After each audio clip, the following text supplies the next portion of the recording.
Anaplan itu sangat terkenal dengan nama apa? Connected Planning. Connected Planning. Anaplan ini adalah untuk membantu customer-customer kita outperform their competitor. Jadi dia lebih maju daripada peersnya, lebih maju daripada kompetitornya. How do we do that? Adalah dengan membantu teknologi ini dengan semua inovasi-inovasi yang ada, membantu mereka untuk bisa membuat keputusan dengan lebih cepat dan lebih cerdas. Halo Sobat Metrodata, selamat datang di acara podcast Metrodata. Hari ini kita bergembira karena kita kedatangan tamu spesial dari salah satu prinsipal kita, yaitu Anaplan, yaitu Ibu Magdalena Hendrata, Area Vice President Anaplan Asia. Ya, Magda, jadi kita sangat senang dengan, kalau saya pribadi kan kenal Magda ini cukup lama ya, mungkin udah 17 tahun yang lalu ya. Ya bangga sekali karena Magda salah satu alumni dari local company, yaitu Metrodata, dan juga saya baca juga sebelumnya juga dari Multipolar ya, sama-sama 2 tahun. Salah satu karyawan Metrodata bisa mencapai karir yang setinggi ini. Jadi saya pribadi dan juga atas nama Metrodata sangat bangga salah satu karyawan kita tuh bisa mencapai level Asia ya karirnya. Jadi congratulations. Terima kasih, Pak. Semoga makin tinggi lagi kalau perlu sampai ke US lah ya. Doa saya seperti itu. Amin. Jadi kita lihat juga sama, kita berpartner dengan Anaplan udah cukup lama juga, sekitar mungkin 6 tahunan ya. Kita lihat pertumbuhan Anaplan-nya juga luar biasa di Indonesia dan tentunya juga di Asia dan juga global ya. Mungkin kamu bisa explore ataupun menceritakan apa nih yang key success factor dari Anaplan dan juga tentunya diri kamu ya, sehingga karirnya bisa bertumbuh berkembang dengan cepat seperti itu.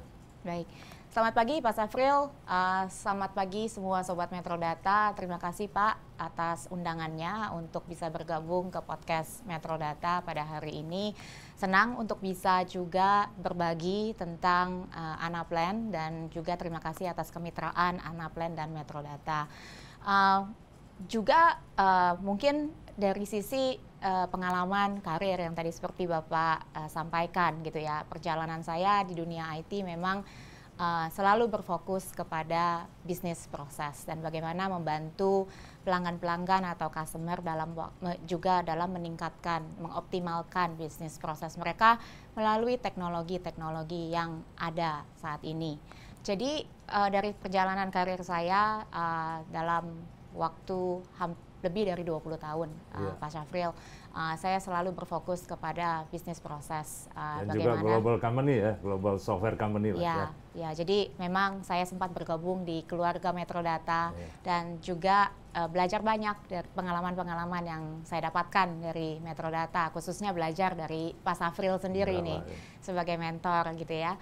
Nah, jadi kalau saya lihat adalah, karena background saya memang dari sisi konsultan, bisnis proses gitu. Kalau saya lihat adalah bagaimana planning itu sangat dibutuhkan, especially dalam keadaan ekonomi climate yang sangat disruptif saat ini. Jadi kalau kita lihat perkembangan Anaplan, khususnya untuk Indonesia gitu ya, salah satu the fastest growing country in Southeast Asia untuk Anaplan, karena kita melihat bahwa digital transformasi di Indonesia ini sangat-sangat cepat dan dengan beberapa tahun belakangan ini sangat-sangat terakselerasi, especially cloud computing gitu ya, dan apalagi sekarang lagi trennya dan hype banget semua orang ngomongin mengenai AI dan Gen AI seperti itu. Jadi planning yang baik itu seperti apa? Itulah kenapa saat ini sangat-sangat dari sisi customer gitu ya, melihat bahwa kalau saya ingin memperbaiki bisnis saya, yang 3 hal yang dilihat. Yang satu adalah pertumbuhan dari perusahaan saya, yang kedua adalah dari sisi profitability, dan juga yang mungkin yang saat ini sangat-sangat orang sangat perhatikan adalah dari sisi bagaimana mengoptimalisasikan cost. Jadi kalau kita lihat ya, di Indonesia ini khususnya, yaitu ERP kan berkembang sudah lama sekali ya, mungkin sekitar 20-25 tahun yang lalu ya. Rata-rata customer Indonesia itu yang pertama kali dia melakukan digital transformation ya ERP dulu, menggunakan ERP untuk transaction ya, supaya tuh otomatis semuanya dan juga go to digital. kita lihat kan 5-6 tahun terakhir itu banyak sekali customer metadata yang sudah menggunakan ERP, terutama baik itu SAP ataupun Oracle, mencari solusi untuk financial planning ataupun budgeting planning dan juga supply chain management ya. Yang saya ngeliat itu merupakan salah satu kekuatan solusi daripada Anaplan. Karena tuh Anaplan itu sangat terkenal dengan nama apa? Connected Planning. Connected Planning dan juga tuh berdasarkan konsepnya tuh platform ya. Dibandingkan solusi yang sudah ada selama ini, bukan nggak ada ya, yang untuk solusi yang planning tadi tersebut kan rata-rata nggak berbentuk apa solusinya nggak integrated platform seperti itu ya. Platform tersebut yang kalau saya pelajari kan memudahkan bagi customer untuk melakukan customization ataupun mengikuti bisnis proses atau metodologi yang ada di perusahaannya dia gitu. Dibandingkan kalau yang tradisional planning solusi yang ada itu kan sudah pre-built in mungkin 60-70%, sehingga tuh customer yang udah menggunakan rata-rata tuh komplain, wah saya susah sekali untuk melakukan modifikasi, konsultannya juga sudah nggak ada, prinsipalnya juga nggak terlalu fokus. Sedangkan di sini kan customer kalau kita melakukan training dia bisa melakukan sendiri ya perubahan-perubahan tersebut ya. Ya, menarik sekali Pak. Jadi it's a very good observation dari Pak Syafril. Kalau kita tarik mundur dulu nih, yang tadi seperti Bapak bilang bahwa kebanyakan dari organisasi mereka pastinya memulai dari ERP. Dan saya yakin pastinya semua perusahaan, hampir semua perusahaan sudah mempunyai yang namanya adalah ERP, seperti itu. Nah, pertanyaannya adalah ERP itu kan adalah sebuah transactional system, ya kan? Daily system mereka pasti akan melakukan input di sebuah sistem yang namanya ERP, baik itu finance ERP, procurement, order management, ya. Nah, kemudian bagaimana untuk perusahaan itu untuk maju? Nah, kita kalau saya boleh cerita nih, pasti di bulan-bulan ini nih, baik Pak Syafril, Metrodata pasti sangat sibuk nih untuk finalisasi yang namanya RKP budget gitu ya, annual budget untuk 2025 gitu. Kan? Betul, pasti sangat-sangat sibuk nih untuk memfinalisasi budget target untuk tahun 2025. Apalagi kalau perusahaan kita, anak perusahaannya banyak ya, kalau cuma gitu. 2-3 mungkin pakai Excel bisa. Betul, gitu, betul. Kan? Tapi yang paling penting adalah strategi, goalnya mau dibawa kemana sih tahun 2025 itu kan. Pasti satu ya, pasti target naik ya Pak. Pasti ya target naik, dan biasanya juga saya ngelihat group of company itu dia konsepnya itu kayak top down ya. Jadi dari holding company memberikan direction, oke, saya mau revenue saya 100 triliun. Nah itu gimana dia menurunkan target 100 triliun ke bisnis unit bisnisnya atau subholding. Dan bagaimana juga melihat bahwa apakah setiap anak perusahaan atau subholding itu mempunyai kapasitas untuk mendeliver target tersebut. Nah, jadi seperti ini sih, kalau dari kacamata pengalaman saya adalah bagaimanapun juga setiap perusahaan itu pasti mempunyai strategi goal. Nah, pertanyaannya adalah sekarang gimana sih untuk bisa mencapai ke strategi goal itu? Yang perlu dilakukan adalah melakukan planning, ya kan? Ya, planningnya bisa top down, bisa juga dari bawah naik ke atas kan. Betul, tapi planning yang bagus itu seperti apa gitu. Nah, kalau kita melihat dari sisi disruption yang ada saat ini adalah sebagus apapun planning yang dilakukan, jika organisasi itu tidak melakukan 3 hal, menurut saya itu akan sangat kesulitan. Nah, apa 3 hal itu? 3 hal yang akan saya bagikan di sini adalah, yang pertama adalah agility, yang kedua adalah alignment, yang terakhir adalah resilience. Saya akan jelaskan satu-satu yang mungkin akan juga bisa mengadres pertanyaan Bapak. Nah, agility ini adalah sebagus apapun planning yang sudah dibuat dalam suatu perusahaan, kita itu kadang-kadang nggak bisa stick kepada satu itu aja gitu, karena perubahan di sekitar kita itu sangat-sangat dinamis. Artinya kita harus bisa fleksibel, kita harus bisa beradaptasi dengan perubahan tersebut. Ya, contohnya mungkin ada perubahan geopolitik, ataupun ada tiba-tiba ada perubahan pajak ya, kita lihat kan pajak kotanya PPN mau naik 12%. Mungkin juga UMP kenaikan gaji, itu kan berarti kalau di dunia retail mereka harus dynamic melakukan budgeting itu even setiap bulan. Jadi apa yang dibuat untuk yearly target, bulanannya pun dilakukan adjustment, ataupun ada launching produk baru ya kan, jadi mereka juga adjust budget kan ya. Betul. Nah, apalagi kayak misalnya salah satu event yang besar yang terjadi beberapa tahun yang lalu yang kita alami adalah pada waktu disruption itu terjadi, nah apa yang akan kita lakukan dengan sesuatu yang sudah strategic planning yang sudah ada itu pasti akan berubah terus. Makanya agility itu penting. Yang kedua adalah alignment. Yang tadi setiap organisasi pasti sudah mempunyai strategic goal-nya. Nah, gimana alignment itu terjadi di antara setiap line of business dalam sebuah perusahaan? Artinya kolaborasinya ada atau enggak antara tim finance, kemudian tim sales, tim marketing, operation. Kalau tidak ada kolaborasi juga, ya ujung-ujungnya tidak bisa terdeliver juga. Nah, ya biasanya kan finance mau grow-nya sekian. Ya. Orang sales mengatakan, oh tidak mampu, saya cuma betul. 10%, sales minta 15%. Kan terjadi itu suatu diskusi kan, dan juga perdebatan gitunya ya. Terakhir adalah dari sisi resiliensi. Nah, resiliensi ini adalah dengan semuanya itu kita perlu adanya sebuah dukungan sistem yang sangat bagus, yang kuat. Yang tadi adalah gimana caranya supaya saya nih semua line of business bisa terkoneksi, saya bisa ada suatu alignment kolaborasi yang baik. Nah, dari sisi planning yang baik adalah bagaimana semua skenario-skenario yang ada dari setiap cross line of business itu bisa tertuang dalam satu platform. Ya, saya ngeliat itu beberapa yang konglomerasi itu kan, mereka kan industrinya berbeda ya. Betul. Ada yang otomotif, ada yang plantation, ada yang punya jalan tol, ada yang manufacturing, sampai ke arah yang punya financial, sampai ke multi finance. Nah, jadi kan saya bayangin betapa susahnya ya bikin budgetingnya untuk holding company tersebut. Nah, ya, tadi kan berarti ada alignment kan. Betul. Industri yang ini lagi grow, yang ini agak lebih susah, yang ini malah kita mau invest banyak. Berarti kan pembuatan budgeting tersebut kan cukup kompleks dan juga perlulah sistem yang terintegrasi seperti Anaplan tadi saya lihat ya. Betul, betul Pak. Jadi kalau misalnya, tadi Bapak memberikan contoh yang sangat baik gitu ya, kalau misalnya dalam suatu organisasi dia konglomerasi seperti ini, sangat-sangat kompleks gitu kan, industrinya banyak banget. Nah, Anaplan itu sangat-sangat fit karena kita itu memang solusi kita itu dipakai di seluruh industri. Betul. Dan khususnya untuk di Indonesia juga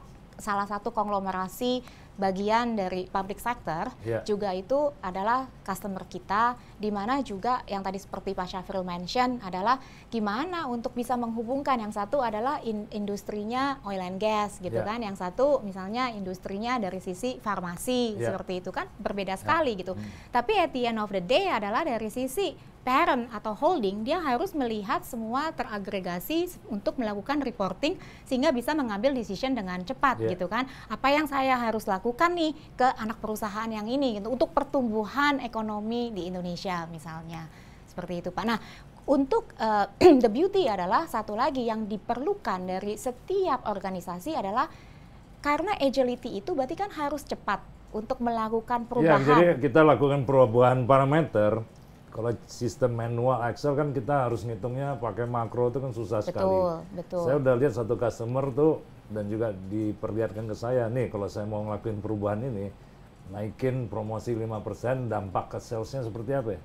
Atau saya cut budgetnya seperti ini. Nanti seperti, jadi itu dibuat oleh Anaplan tuh betul-betul robust, cepat sekali, sehingga bagi direksi lebih memudahkan mengambil keputusan alternatif 1 atau 2 ya. Betul. Dengan adanya simulasi tadi. Iya, kan? Nah kalau di kita itu kita sebutnya adalah sebagai scenario analysis. Jadi di Anaplan itu juga tidak ada limitasi. Mau bikin berapapun senarionya itu nggak ada limitasinya. Jadi bagi setiap manajemen untuk bisa melihat komparasi skenario mana yang paling fit untuk organisasinya gitu. Dan jadi yang tadi seperti Pak Syafril juga sudah sampaikan, untuk pengambilan keputusan sangat cepat. Tapi satu hal yang mau saya tekankan di sini adalah perubahan yang terjadi dengan sangat cepat itu siapa yang lakukan gitu kan. Nah, kalau dari sisi teknologi kami adalah kita ini business user driven. Jadi memang dikhususkan untuk setiap business user itu mudah untuk melakukan perubahan itu. Apakah kita tidak membutuhkan IT? Tentu saja kita tetap membutuhkan IT. Jadi mereka juga bisa nih melakukan simulasi dulu sebelum dia ketemu sama board of director-nya kan? Betul. Jadi sistem modeling kita itu benar-benar low code no code. Jadi memang dikhusus dibangun untuk membantu business user untuk melakukan modeling gitu. Nah, karena kembali lagi ya Pak, kalau misalnya kita ngomongin dari sisi makro manual menggunakan Excel gitu ya, atau kita misalnya menggunakan teknologi-teknologi yang melakukan scripting misalnya. Nah itu kan sangat-sangat bergantung kepada IT atau bergantung kepada konsultan, dimana kalau misalnya saya, oh perubahan drivernya beda nih, market 6 bulan ke depan sepertinya akan ada perubahan, saya mau melakukan analisa yang berbeda, parameter yang berbeda gitu. Nah kalau kita melakukan teknologi-teknologi yang memang yang menggunakan scripting, itu pasti akan balik lagi ke konsultan, balik lagi kepada IT untuk melakukan perubahan tersebut. Nah, can you imagine kalau misalnya modelnya tuh banyak sekali Pak, yang tadi kalau misalnya setiap industri itu berbeda-beda kan, melakukan slice and dice analisanya berbeda-beda. Kalau mereka tuh punya orang yang ngelola budgetin by industri. Ya bisnis unit ini punya sendiri yang kelola budgetnya. Karena memang drivernya itu beda-beda yang dianalisa gitu kan. Jadi nggak semua orang memang akan ada expertise di masing-masing line of business tersebut gitu. Jadi kembali lagi kesulitan-kesulitan kendalanya kalau dengan menggunakan teknologi-teknologi yang penuh dengan scripting, artinya akan balik lagi ke minta IT untuk melakukan coding balik. Pengalaman kamu gimana ya mengconvince? Rata-rata kan kita kalau yang budgeting tuh larinya ke direktur keuangan gitunya, atau direktur sales gitunya, atau direktur produk gitunya ya, ataupun sampai ke CEO-nya ya. Bagaimana pengalaman kamu mengconvince board of director tersebut mau melakukan digital transformation ke arah budgeting planning tersebut gitunya menggunakan tools seperti Anaplan? Karena saya tahu kan itu selalu mereka ngelihat, wah saya kalau pakai Excel kan gratis, karena kan biarpun dia tetap bayar sama Microsoft Office license Cuma kalau dengan Anaplan ini kan saya dengar tuh ada sifatnya dia subscription ya Anaplan kan, jadi ada setiap tahun itu tetap harus bayar subscriptionnya itu kan. Mereka melakukan justifikasinya itu apa ya sebetulnya? Ya, jadi pertanyaan yang sangat baik Pak Syafril. Bagaimana kita mengconvince? Artinya lebih ke arah change management, change your mind, it's a mind shift change, Atau gitu kebiasaan kan? Pakai Excel, kalau Excel kan gampang, edit kan lebih cepat menurut mereka kan. Nah, tapi dengan kembali lagi, saya beranjak dari sisi perubahan ekonomi disruption, di mana pada waktu itu dulu orang melakukan planning mungkin twice a year gitu kan, di awal tahun confirm budgetnya berapa, pertengahan tahun melakukan revisi dan gitu kan ya. Tetapi dengan adanya disruption itu udah nggak cukup gitu. Mereka harus melakukan dengan lebih cepat, quarterly, bahkan ada yang melakukan weekly gitu kan. Ada yang insiden kan, saya lihat salah satu customer kita kan di oil company terjadi perang ya di Timur Tengah. Langsung bosnya bilang, coba bikin prediksi harga oil yang kita harus jual seperti apa, kita impor sekian banyak, itu dampaknya ke cash flow negara ya, bukan hanya company tersebut, itu dampaknya dan juga ke masyarakat Indonesia itu kan suddenly jadi dan perlu, itu dalam 1 hari harus keluar. Betul makanya karena perubahan-perubahan yang ada ini sehingga memang kebutuhannya itu sangat didorong dengan cepat untuk bisa mengambil keputusan dengan cepat dan dengan tepat gitu kan. Jadi kalau misalnya semuanya itu masih dilakukan dengan manual proses, saya rasa itu nggak mampu. Pada waktu outputnya keluar mungkin sudah berubah lagi gitu kan, sudah tidak berlaku lagi gitu hasilnya. Dia sampai Menteri Keuangan perlu tahu, even Presiden harus tahu, wah itu lebih deg-degan ya. Itu skalanya terlalu nasional kan, apalagi nanti kita lihat skala konglomerat kan juga sama nih. Mereka juga perlu kan lapor ke holdingnya juga dengan cepat gitu. Betul. Nah, mungkin salah satu contoh yang bisa saya sampaikan Pak. Jadi pada waktu salah satu company di Indonesia, tapi dia juga punya beberapa cabang gitu ya di luar Indonesia untuk Southeast Asia, lebih ke arah proses manufacturing. Pada waktu terjadinya disruption during pandemi waktu itu, mereka itu banyak sekali kesulitan dari sisi bagaimana memanage inventory dan bagaimana untuk fulfillment kepada customer yang mereka sudah promise gitu ya. Terutama tuh kesulitan bahan baku kan dulu kita tahu kan. Rusia sama Ukraina lagi perang, jadi pada waktu itu bahan bakunya nggak ada. Iya, jadi supply chain, rantai pasok supply chain itu sangat-sangat disrupsi sekali pada waktu itu kan. Jadi gimana caranya Anaplan bisa membantu dia untuk bisa tahu posisi inventory-nya dan bagaimana bisa mengoptimiskan inventory yang ada ini, yang sangat limited ini bisa terdeliver dan prioritize ke customer yang mana seperti itu. Nah itu mereka minta kita bantuin untuk coba bisa bikinin nggak dalam waktu cepat dan kita bisa deliver dalam waktu 1 minggu. Itu udah beralih ke modul supply chain management atau ya betul. Jadi kalau dari salah satu customer yang tadi saya sampaikan ini, mereka ini memang sudah memakai Anaplan dalam konsep connected planning. Jadi mereka memakai Anaplan dari sisi finansialnya, kemudian juga mereka menggunakan Anaplan untuk demand, supply planning, inventory planning, dan juga ke S&OP-nya, sales and operation planning-nya. Jadi benar-benar memang connected planning. Jadi mereka bisa tahu nih dari top level management, dari dashboard-nya, oh ada masalah nih gitu ya dari sisi logistik atau misalnya dari sisi transportation. Jadi harus ambil tindakan apa gitu kan, seperti itu. Kamu bisa ceritain sedikit apa ya bedanya orang sudah pakai ERP, customer udah pakai ERP, kenapa dia masih perlu lagi ya supply chain management untuk apa gitu? Kan dia udah pakai MRP segala macam kan udah lengkap kan. It's a good question, and I think everybody also ask the same question gitu ya. Jadi gini, kalau misalnya kembali lagi yang tadi sempat saya sampaikan adalah kalau ERP itu lebih ke arah transactional, artinya pencatatan data gitu. Apapun yang sudah terjadi tereksekusi dicatat di ERP gitu. Tapi kembali lagi kita ini ngomongin planning. Planning itu duduknya di atas, paling atas karena strategik gitu.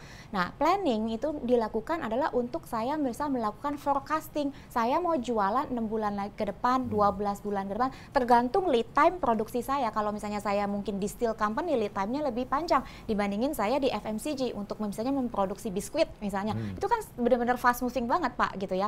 Jadi memang beda gitu karena saya mesti tahu berapa sih plan saya, berapa banyak plan lokasi saya, kemudian mesin saya kapasitasnya berapa, karena pada saat itu saya mendapatkan demand itu berapa banyak. Nah, contohnya nih, kalau misalnya kita ngomongin FMCG misalnya ya, kalau ada event-event tertentu, misalnya liburan sekolah, misalnya lebaran atau Natal dan Tahun Baru gitu ya, itu kan pasti kan demand-nya naik tuh, kebutuhannya tuh naik gitu kan. Nah, tapi kan misalnya saya punya pabrik, mesinnya ya sama segitu juga. Nah, gimana caranya saya mengoptimalkan kapasitas yang ada gitu ya, dan saya juga bisa mendeliver ke customer dengan timeline yang tepat. Waktu, gitu. Iya. Nah, di satu sisi lagi, kalau kita mau misalnya mau ngomongin dari sisi FMCG, CPG atau retail, ada satu konsep lagi di mana kita ngomongin lanjutin lagi nih dari finance, supply chain, kemudian kita lagi ngomongin lagi commercial, pricing dan promotion, gitu kan? Ya, pricing sangat penting kan. Betul, apalagi kalau bisa misalnya buat produk harganya mahal,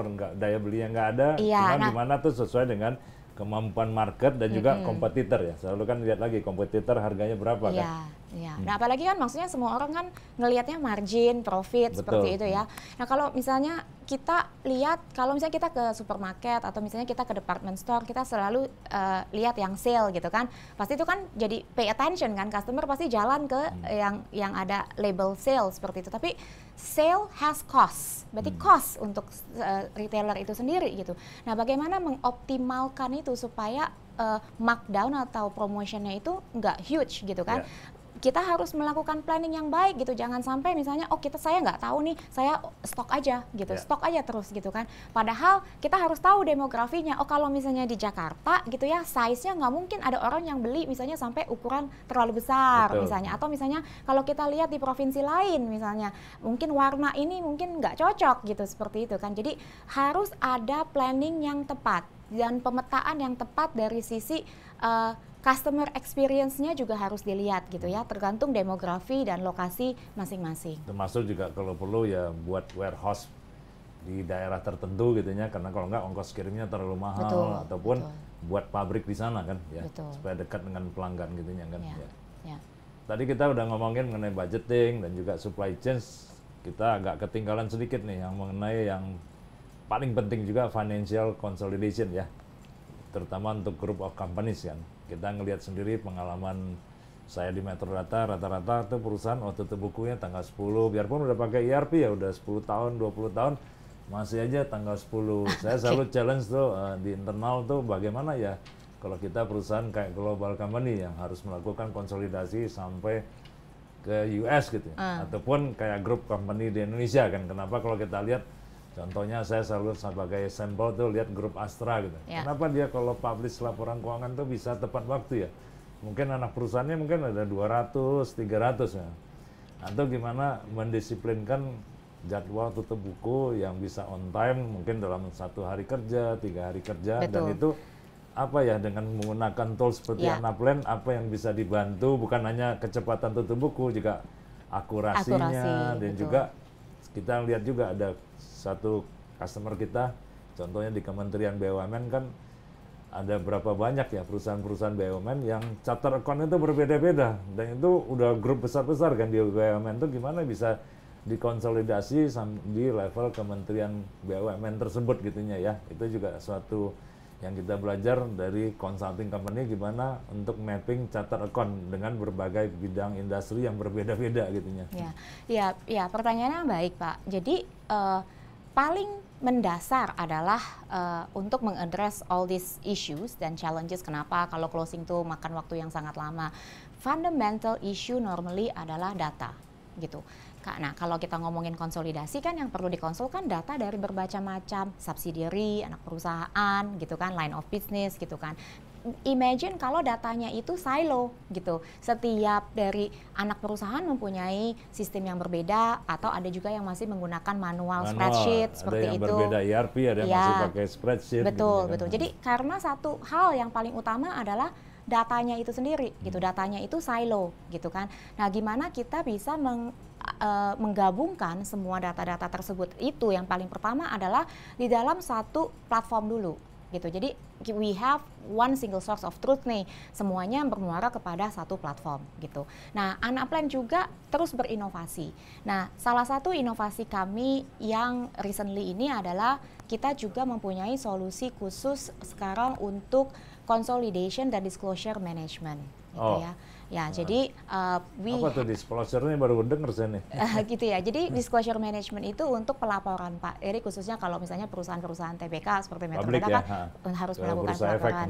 Ya, jadi disclosure managementnya itu kita sudah mempunyai reporting aplikasi dari Anaplan sendiri seperti itu. Jadi delivery-nya itu time to value-nya itu sangat cepat gitu. Tapi seperti tadi Bapak bilang adalah gimana melakukan eliminasi perhitungan intracompany misalnya kalau untuk anak-anak perusahaan, dan kalau misalnya dari sisi konglomerasi ya kan mereka itu harus melakukan data yang agregasi dari bermacam-macam business unit. Bisa aja anak perusahaannya ada 100 sampai dengan 200 gitu. Salah satu customer kita ya Pak ya dengan Metro Data juga dan Anaplan itu juga mempunyai anak perusahaan yang hampir 200 gitu ya. Nah, tapi tetap deadline untuk submission kan udah pasti ya gitu kan, yang tidak bisa bergeser. Nah, itu gimana caranya untuk kita membantu customer kita untuk bisa mendeliver sesuai dengan waktu yang sudah ditetapkan. Kita ngeliat kan tren sekarang semua customer bicarakan mengenai AI. Pasti juga kan saya baca Anaplan juga sudah ada solusi-solusi atau produk yang berbasis AI tersebut. Mungkin kamu bisa sharing dan apa manfaatnya bagi pelanggan dan juga kekhawatiran dari beberapa pelanggan, nanti saya jobless nih. Nah, itu gimana dengan ada AI tools ini? Nah, salah satu kembali lagi dari sisi Anaplan terus berinovasi. Nah, inovasi yang kedua yang memang kita juga put a lot of investment adalah dari satu, sebelum saya menuju kepada Gen AI, satu hal adalah aplikasi. Nah, ini sesuatu tren yang baru nih Pak. Jadi kalau aplikasi itu kita ada yang namanya supply chain application, kita ada demand planning apps, kita ada supply chain apps, kita ada statistical forecasting apps gitu ya. Nah, aplikasi-aplikasi ini dibangun oleh Anaplan itu untuk membantu customer itu melakukan delivery dengan lebih cepat karena semuanya dalam bentuk aplikasi. Nah, keunggulannya lagi dari aplikasi ini adalah dari setiap aplikasi ini sudah ada embed AI, teknologi AI di dalamnya. Oh, yang baru sudah ada. Sudah ada, gitu. Teknologi AI-nya sudah ada, dan sebenarnya AI itu sudah ada di Anaplan, gitu ya. Sudah ada, sejak kita mulai dari sisi solusi-solusi Anaplan ini, AI itu memang sudah ada. Jadi predictive analysis, machine learning. Salah satu produknya yang mungkin Pak Syafril familiar adalah Plan IQ. Plan IQ Plan IQ itu adalah salah satu AI teknologi kami. Tetapi dengan adanya kita launch dari aplikasi-aplikasi ini, sekarang setiap aplikasi ini sudah di-embed dengan kemampuan AI, dan yang salah satunya adalah Gen AI. Gitu. Kita sudah launch demand planning dengan Gen AI capability yang akan memudahkan dari sisi consumer. Jadi mereka tinggal type aja dengan bahasa sehari-hari gitu ya. Terutama yang berulang-ulang ya, itu yang udah standar gitu ya. Misalnya kan. Patternnya udah ada portfolio. Misalnya kalau misalnya Bapak mau lihat, gimana nih forecast saya nih minggu depan, atau misalnya forecast saya bulan depan seperti apa gitu ya. Itu sudah ada kemampuan dari teknologi Gen AI-nya. Kemudian pertanyaan Bapak yang kedua adalah banyak orang yang mulai cenderung untuk agak worry gitu ya Pak ya, Betul. kayak gimana dengan pekerjaan saya, gimana dengan masa depan gitu ya. Kalau menurut saya adalah AI teknologi ini adalah sesuatu teknologi yang sangat baik gitu. Tetapi AI itu sendiri juga tidak menggantikan manusia atau dari sisi sumber daya manusia itu secara total gitu ya. Tetapi kita harus bisa tahu dan kita harus lebih smart daripada si AI itu, dalam artian adalah kita harus tahu bagaimana meleverage AI teknologi yang sudah ada.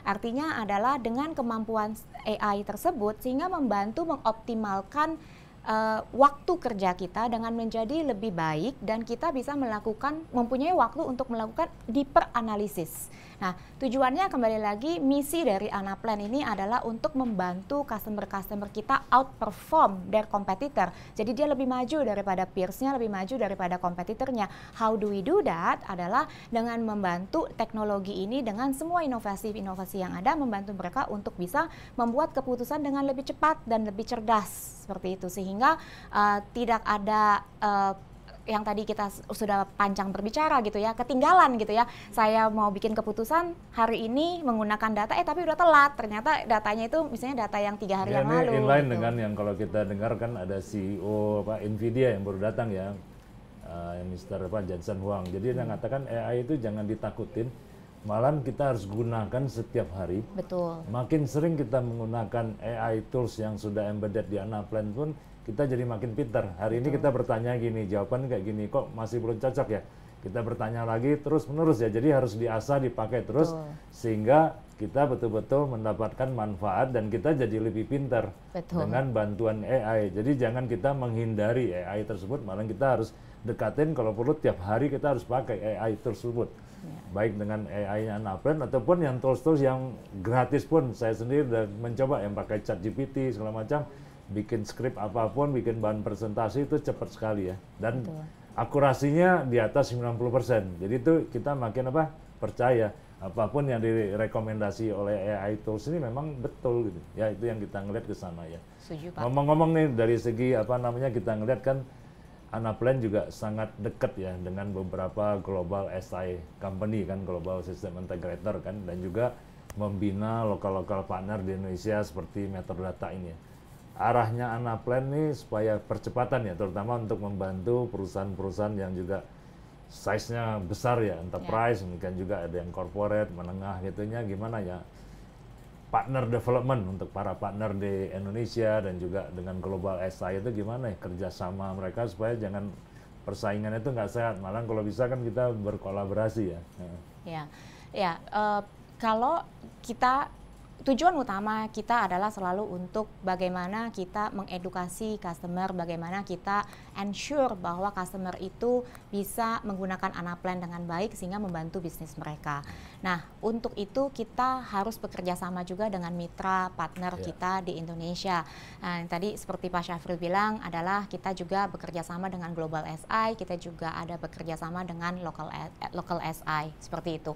Dan kita sudah bermitra Pak dari beberapa tahun ya Pak ya, dan saya melihat bahwa talent itu sangat-sangat penting gitu ya, dan khususnya kalau kita ngomongin planning itu membutuhkan analisa yang sangat tepat. Jadi untuk mencari talent-talentnya itu juga harus yang tahu bisnis proses, kemudian juga yang harus mengerti industri paling penting ya. Paling penting kan, karena harus ngomongin bisnis modelingnya itu seperti apa yang baik. Tadi supply chain apalagi. Betul. Budgeting juga sama. Betul, saya belajar budgeting di retail totally different dengan distribution company ya. Betul, karena bahasanya juga memang berbeda. Driver-driver yang mereka input juga memang akan pasti sangat berbeda. Jadi kita selalu mengencourage partner-partner kita baik dari sisi global maupun dari sisi lokal untuk bisa mengelevate skill-skill tersebut untuk we bridge all the gaps gitu. Karena memang setiap dari partner itu pasti ada spesialisasinya. Betul. Ya, mungkin Metrodata di sini juga akan ada spesialisasi di supply chain ya Pak. Kemudian juga ada konsolidasi finansial, kemudian juga FP&A, financial planning dan analisis. Nah,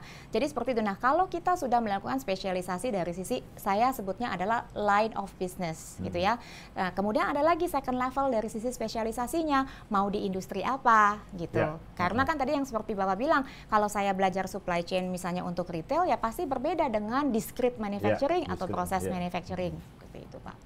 Jadi kita di Metro Data juga open untuk kerjasama kolaborasi dengan Global SI. Kita lihat juga itu kita belajar banyak juga dari mereka ya, karena ada grup company yang besar sekali, konglomerat, memang lokal partner tersebut ada keterbatasan. Itu yang kita juga meyakinkan para pelanggan harus ada, bukan harus ada, sebaiknya juga kolaborasi itu dibuka opsi tersebut dari segi price-nya lebih optimum.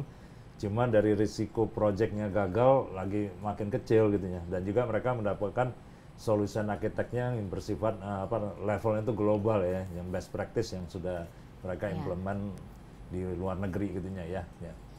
Kalau dari segi, kalau kita lihat dari independence party seperti Gartner tuh levelnya Anaplan dibandingkan kompetitor yang lain tuh seperti apa sekarang ini? Anaplan selalu di leader, Pak. Jadi gini, Pak, kalau kita lihat dari, actually it's really a good news, baru aja kita rilis dalam minggu ini, kita tuh di-recognize oleh leader analyst, yang satu yang recently baru rilis adalah dari sisi Gartner. Kembali lagi kita sudah bertahun-tahun di leader kuadran untuk financial planning and analysis. Kemudian juga recently untuk Forrester kita juga leader untuk supply chain, dan yang baru terakhir adalah baru 2 hari yang lalu dari IDC. Dari IDC juga recognize Anaplan sebagai supply chain leader juga. Jadi memang we are very grateful, Anaplan has been recognized for few years in a row untuk dari sisi beberapa analis-analis besar. Apa rencana dalam waktu dekat nih, mungkin di 2025, kita udah menginjak tahun 2025, terutama khususnya untuk di Indonesia ya, Anaplan ini akan lebih fokus ke industri mana, solusi yang mana, itu seperti apa ya? Ya, planning kita adalah untuk Indonesia as the fastest growing country di Southeast Asia. Anaplan itu melakukan sangat banyak investasi untuk Indonesia market.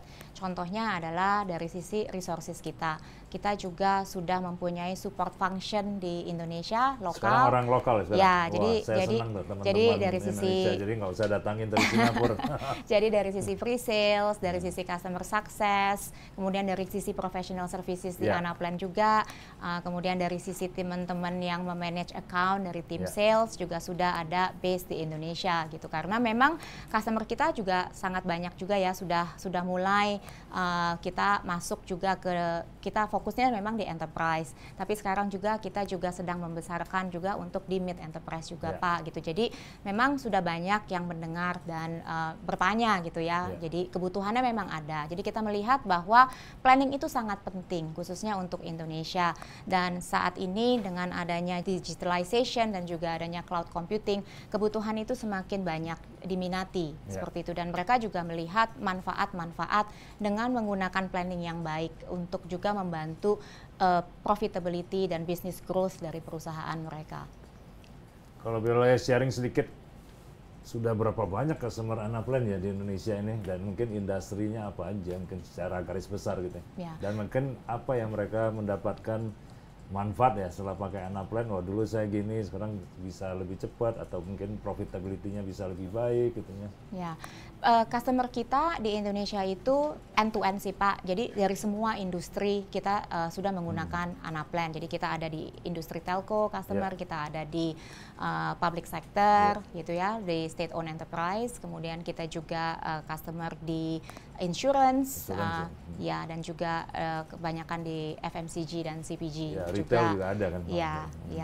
Nah jadi memang Anaplan itu serve dari semua end-to-end customer gitu ya, especially untuk Indonesia kita tuh juga ada customer Fortune 500 juga gitu. Jadi kita very grateful juga, dan mereka juga bermitra dengan Metro Data gitu ya Pak ya.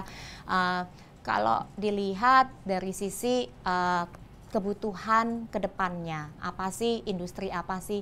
Kalau menurut saya sih semua industri kebanyakan pasti sudah mulai akan mengoptimalkan planning proses mereka. Ya Sobat Metro Data, kita udah sampai di penghujung, jadi kalau saya bisa memberikan konklusi ya, kita belajar banyak hari ini, mendapat insight dari Bu Magda dari segi connected planning yang dibawakan solusinya oleh Anaplan, baik dari segi financial consolidation, budgeting consolidation, sampai dengan supply chain management, dan yang paling penting adalah terkoneksi semuanya dari segi workforce-nya juga, jadi dari segi sales-nya, dari planning-nya, dan juga dari purchasing, dari segi budgeting segala macam kita bisa integrated kan, dan juga kita melakukan suatu integrasi ya, dan juga transformasi digital diharapkan daripada pelanggan-pelanggan kita ataupun calon-calon pelanggan daripada Anaplan tersebut ya. Tentunya kita juga sangat welcome untuk dipanggil, ngobrol, santai, diskusi, workshop, dan planning session juga kita selalu melakukan gitu. Rata-rata hampir semua yang kita melakukan penjualan kita mulainya dengan requirement, terutama tuh belajar apa sih pain-nya dia hari ini, dan juga direksinya, board of directors-nya pingin perubahannya seperti apa. Jadi kita cover dari secara makro, nanti kita perdalam lagi masing-masing pain tersebut, dan selalu kita lakukan POC sehingga customer tuh sangat yakin solusi yang kita bawakan di Anaplan ini memang bisa mengadres pain-nya hari ini dan juga ke depannya, karena kan jangan cuma hari ini aja, juga antisipasi perubahan tantangan baik di Indonesia maupun di global ataupun di industrinya sendiri ataupun di level karyawannya sendiri. Dan juga tentunya bukan hanya diimplementasikan dengan cepat, terutama tuh pada waktu setelah go live. Perubahan kan selalu ada, bisa setiap bulan, setiap akhir tahun ada perubahan, tuh customer bisa melakukan modifikasi sendiri ya, tanpa harus memanggil konsultannya dari Anaplan ataupun dari Metrodata gitunya. Jadi itu akhir daripada acara kita hari ini. Sekali lagi saya ucapkan terima kasih ke Ibu Magda. Ibu Magda mungkin ada kata-kata terakhir yang mau disampaikan ke Sobat Metrodata, silakan Bu.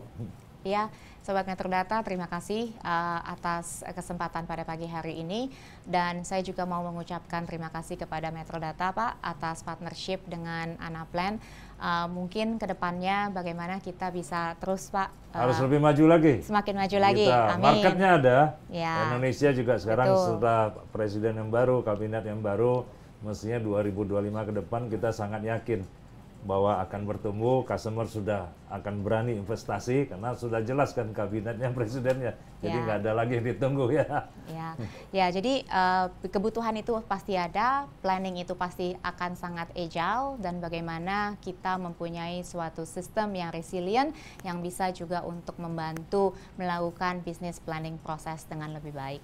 Terima kasih Pak Syafril atas waktunya. Terima kasih Pak. Thank you.